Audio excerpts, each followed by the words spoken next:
Shout out everybody! Boom boom! Ayun! Welcome back mga ka-59, mga mom, mga sir. Saan man dako ng mundo kayo naroon, saludo po sa inyo. Welcome back mga ka-59. Nako! Tinatry ko mag-live pero mahina ang aking internet, so maggawa na lang tayo ng video. Ayun mga ka-59, ano? Kaya yung title dyan is Mga Sinungaling. Okay? Magmula doon sa nanay ni Batang Kargador, doon sa mga taong nakapaligid sa kanya, dito kay F, kay S, tsaka kay R. Ay meron pa palang D na kung makatawa ay impacta talaga. Hehe. Kala mo kung sinong may mga alam at mga magagaling sa batas. Hehe. Kitang-kita naman ang pagiging sinungaling. Hehe. Napatunayan naman na kung paano ka magsinungaling. Hehehe. Itong mga hayop na to, ay sorry. Oops, sorry. Sarap pag mumurahin mula ulo hanggang paa at balatan ng buhay itong mga to eh. Ano ba talaga ang problema nyo sa mga manalastas? Bakit gano'n na lang ang pasakit na binibigay ninyo? May mga nagko-comment pa dyan na nagdadrama si Ramil. Kayo, pag nawalan kayo ng mahal sa buhay, umalis sa inyo. Halimbawa na lang, ipagpahalimbawa na lang natin is dun sa hayop na lang. Kasi total, mga hayop naman kayo eh. Dun sa hayop na lang halimbawa. Pusa, aso, kahit ano mga pet mo na inalagaan mo ng matagal. Kahit nga ilang buwan lang yung minsan inalagaan natin na bigla na lang nagkakasakit at nawawala. Hindi nga nakapagpaalam sa atin yan. Hindi naman nagsasalita yung mga hayop na yan eh. Pero ewan ko ba kayo mga hayop kayo, mga sasalitang mga hayop. Mga ka-59, hindi ba sasama ang loob mo? Hindi ka ba masasaktan? At pwede ba, tigilan nyo na yung kalit yan, yung mga hayop kayo. Ano ko? Sorry yun kayo eh. Tigilan nyo na yung sinasabi ninyo na, ano yung sinasabi nyo na, nagkukunwari, hindi naman talaga totoong masasaktan, ginagamit lang, o kung ano-ano pa mga sinasabi nyo. Eh, kung ibalik ko kaya sa inyo ang tanong, kung hindi kayo ng demonyo, okay? Kung hindi kayo ng wakwak, okay? Kung hindi kayo nag-asal hayop, ikaw na F ka, dapat sa'yo dugtungan F-U-C-K. Oh, ganun ka eh. Ikaw na F ka, ha? Maliwanag pa sa sikat ng araw na tinanggap ka ng mga manalastas. Bukas ang dalawang kamay. Labas-pasok ka sa bahay nila. Itinuring kang kapamilya, lahat ng selebrasyon, kasama ka. Walang bahid ng pagdududa. Gawa nga ng pagmamahal mo doon sa Batang Kargador. At habang nagmamahal ka sa Batang Kargador, merong isang mama dito. Mama ba o babae? Mama, lalaki siya eh, pero ugaling babae at asal babae. Matindi pa nga sa babae. Na nakikipag-chat sa mga supporters ni Ramil at sinasabi niya na naglaylo na ako sa panonood sa channel ni Tekram kasi ang dami nakikisawsaw sa buhay ni Dave. Wow. Ginawa nilang circus. Mula nung ginawa nilang circus, naglaylo na ako. Ipa-flash ko dyan. Baka sabihin nyo naman eh, wala akong ebidensya. Ayan. Di ba ikaw yan? Ha? S. ginawang circus. Pero ikaw, nandyan ka ngayon. Anak ng kamote ka, kukunin mo pa lahat ng mga binigay mo. Ganun ka kawalang hiya, ganun ka kapal ang mukha mo. Malinaw lang na ang gusto mo is pa-fame. Yun ka eh. Gusto mo magpa-famous, banggitin ng pangalan mo, eto si mga... eto, nagbigay, eto na naman ang binigay nitong hayop na to, eto na naman binigay nitong walang hiyang to, oh. Di ba? Kapal ng mukha mo, ngayon babawiin mo. Tapos sasabihin nyo, baka nagastos na, kaya hindi binibigay. Eh, mga siraulo pala kayo. Bakit di kayo pumunta? Ha? Pumunta kayo. Kung talagang may mga yagballs kayo. Wala kasi kayong yagballs eh. Ang alam nyo lang, mag-type sa keyboard, mag-post, at magchika-chika, mag-chismis-chismis. Yun lang alam niyo. Kung talagang may mga yagballs kayo, pumunta kayo doon sa bahay ng mga manalastas. Ilatag mo, oh Ramil, oh kayo mga manalastas, ilatag ninyo yung lahat. Magmula umpisa hanggang sa matapos ito, hanggang sa pag-alis itong batang kargador. Eh wala eh. Wala kayong tapang.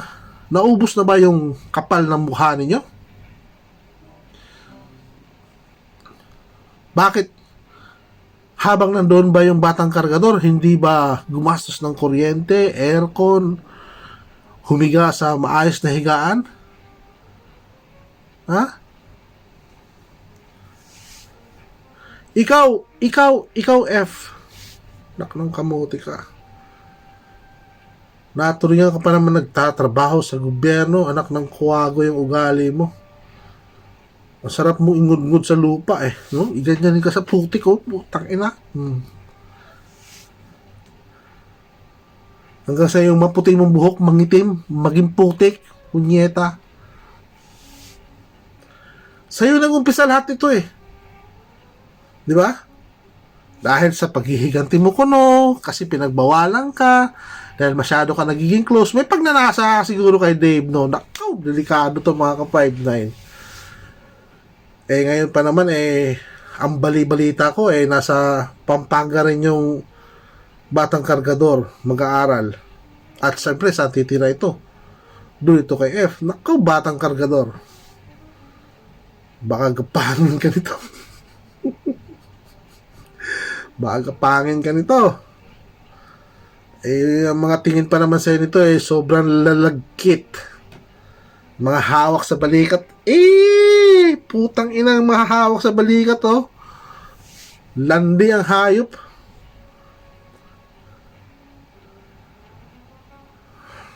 Nakakapagmura na ako eh.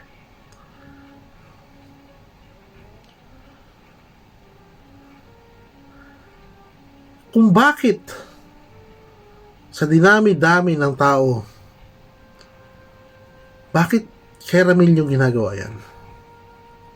Kung wala kayong pagnanasa dyan sa batang kargador. Hindi lang paghihiganti yung sabihin na masama ang loob nyo kasi pinagbawalan ka. Hindi yun eh. Meron kayong pagnanasa doon sa batang kargador. Correct me if I'm wrong. Pero yun yung nakikita ko dito eh. Paalala ko lang ho hindi ho porkit nagbigay kayo ay inyo na yung taong yan. Unang-una, wala kayong mga dokumentong sapat na ipapakita. Hindi ko lang alam kung baka mayroon ng pinirmahan itong Nanay Apple na isa ring hayok na hayok sa ganon. Kaya naman gumagawa ng paraan ito, makakuha ng pera para may pang supply. Kita nyo naman mga ka-5 ang itsura.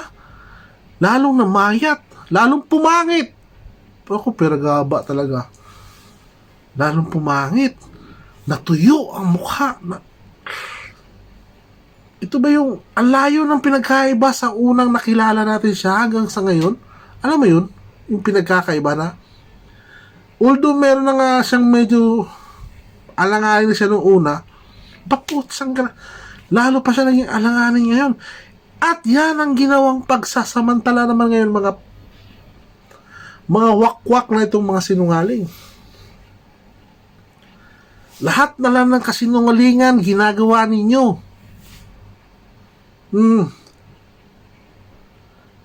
Kailan ba kayo masasatisfy, mga demonyo kayo, mga impacto at impacta kayo? Kailan kayo masasatisfy? Kaya niyo bang suportahan yung pag-aaral nito? Nako, sabi ko nga, uulitin ko, malayo na 1 taon na masusuportahan niyo ang batang ito. Nako, maniwala kayo mga ka-5-9. Hindi na kaya to. Ngayon pa nga lang naghahanap na ng mga pinamigay Ibig sabihin, wala na. Ano yung sabi ni Mr. JC? Hindi mo ba napapansin, pare, yung mga negosyo mo noon na pagkadami-dami ay ngayon unti-unti nang nawawala. O ibig sabihin, ginagabaan ka na. Kaya siguro hinihingi mo. Kaya hinihingi mo yung mga pinamigay mo kasi ginagabaan ka na. Yung bang wala ka ng pagkukunan. Kaya yun na lang, bawiin ko na lang to, anak ng kamote, wala naman ako pagkukunan na usao na lang nga akong pagiging hambugero dire. Kung wala man ko'y maihatag. Sige pa magkugyaw-yaw dire, aron matakpan. Nadali ko na.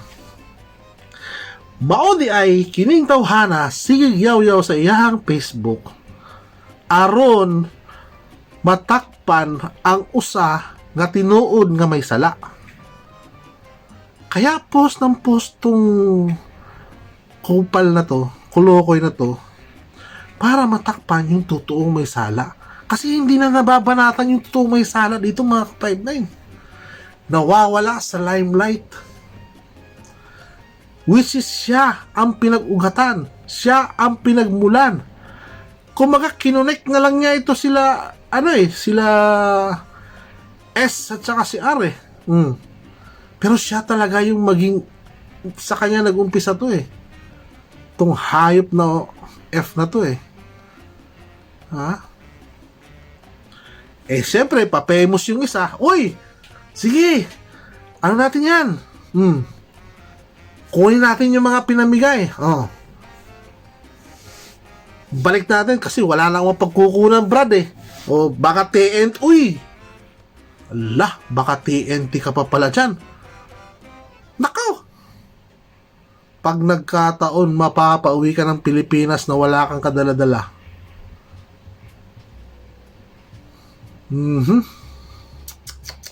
Mahirap lang magsalita pero may mga kumikilos na para malaman kung nasaan ang eksaktong lugar mo at ano pa ba? Anong trabaho mo sa New York? Ano pa ba? At kung mayroon ka ba talagang dokumento? Sabi ko naman sa inyo mga ka-5-9, nasa atin ang huling halakhak. Itong mga taong ito, kaya nag-iingay yan kasi mayroong pinagtatakpan. Kaya nag-iingay yan para may divert yung totoong pinagmulan.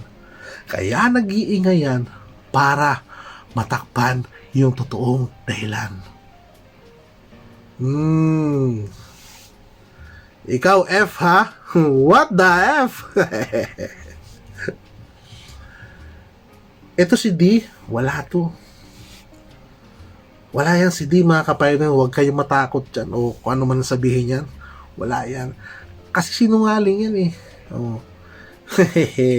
Nagpunta, wala naman sila. Di bale, dumating naman kayo. Putang ina, wala naman talaga di ba? Wala naman talaga. Kaya huwag kayong matakot kay D. Kung ano man ang sabihin yan, wala yan. Itong si S, kaya nagsasalita ng ganyan para matakpan yung totoong pagkatao niya. Para matakpan kung talagang ano ba ang ginagawa niya dyan. Gets ko na kayo. At si S naman, uy, may taga-banat. Andyan si R. Andyan si D. Andyan si S. Eto si F. Matatakpan ngayon. Kung akala mo nakalimutan ka na namin, F, mother F, what the F? Hindi ka namin makakalimutan kahit pumikit ang mata namin. Yung kawalang hiyaan mo ang nakikita namin. Ganun kasama ang ugali mo. Natin mo bang ipakain sa pamilya mo yung mga binubudol mo? Natin mo bang ipakain sa pamilya mo? Ay, wala ka nga palang pamilya, solo ka nga lang pala. Bakit ka kaya solo? Dahil sa ugali mo? Bakit ka nag-iisa? Wala kang kasama? O kung meron ka mang kasama, kaya mo bang ibigay lahat ng mga pinangbudol mo? Ganun ka na ba talaga kakapal ang mukha at kawalang hiya? Ito yung mga literal na mga buhay pa, sinusunog na ang kaluluwa sa impyerno. Kayo yung mga literal na taong walang hiya. Puta.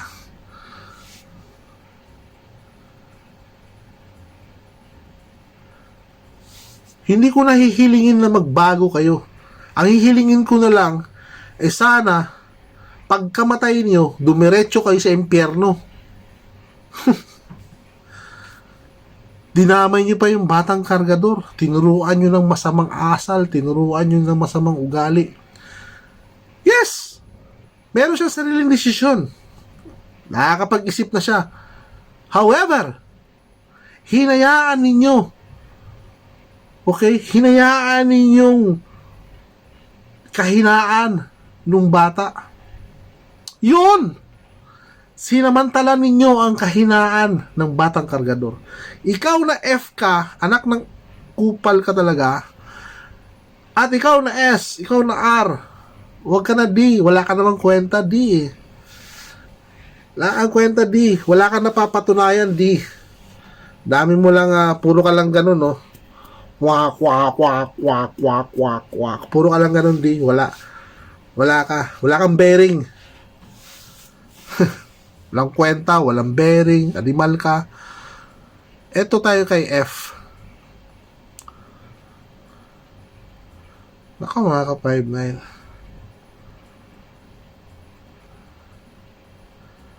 Sana dumating ang pagkakataon na mabulunan ka sa kinakain mo.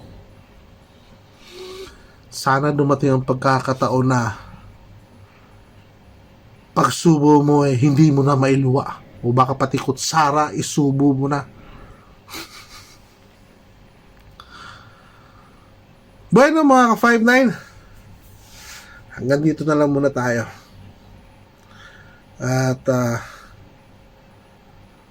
finally, hindi naman dumaan yung mga alaga ko na mga iring. At wala ring istorbo na ubo ko kahit may ubo ako. So ito ay hindi ko na i-edit. Para makita nyo lahat ng mga sinasabi ko dito, mga putang ina ninyo kayong lahat, na mga walang hiya kayo.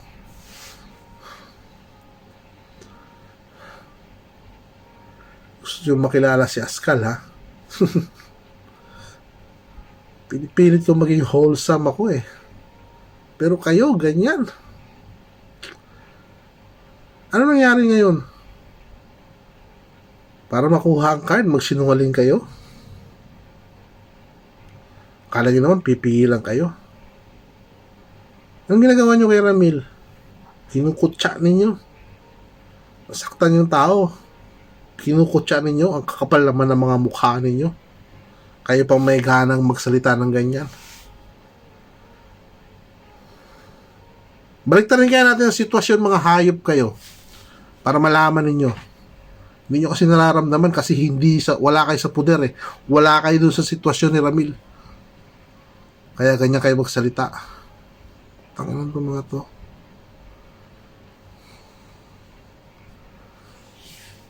Para mga ma'am, mga sir, mag-iingat po tayo palagi mga ma'am, mga sir, lalo na sa sitwasyon ngayon, ano, medyo nakakatakot po. Medyo merong sigalot sa gitnang silangan, so mag-ingat po mga kababayan natin, mga ka-59. Maraming salamat po mga ma'am, mga sir, sa mong dako ng mundo kayo naroon. Saludo po ako sa inyo. Ingat tayo mga ka-59 at huwag kakalimutan magpasalamat sa araw-araw na buhay na binibigay sa atin ng dakilang lumikha. Maraming salamat po. Boom boom!